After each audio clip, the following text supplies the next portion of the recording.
Bakas, tawas na. So inabot tayo ng ng halos 6 hours dito sa 7-Eleven na Trail 2014. Umabot naman ako sa cut-off doon sa may 30 kilometer mark. So tapos ang cut-off naman for medal is I think 1 o'clock. So umabot rin. Parang mga 5 minutes lang. Mga 1 o'clock na ako. So yun. So ito. Nakuha naman ang medal. Okay. So ayos. Nagawa natin na mountain bikes. Enduro. Hammer ng weapon. Pagod. So ayun naman. So yun naman. So buti na talaga nag-record ako dito. Kasi hirapan ako dito. Kasi dami kasing part na hindi pa alam or hindi pa ako marunong. Especially dito sa sa mga palusong, mga babato, sa mga ugat. Hirap doon. Ngayon lang ako sumali dito.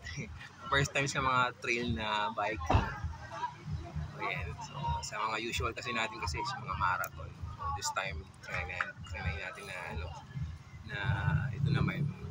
Since nagpa-bike rin naman tayo. So I hope next time naman.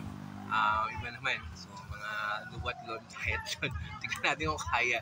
So habang nagagawa ko pa or magagawa ko pa. Okay?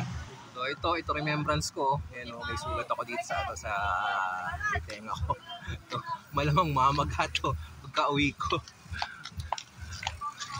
So yan, so medyo may palusong kasi doon na patagilid ako. So wala namang problema. May helmet naman tayo, so safe naman.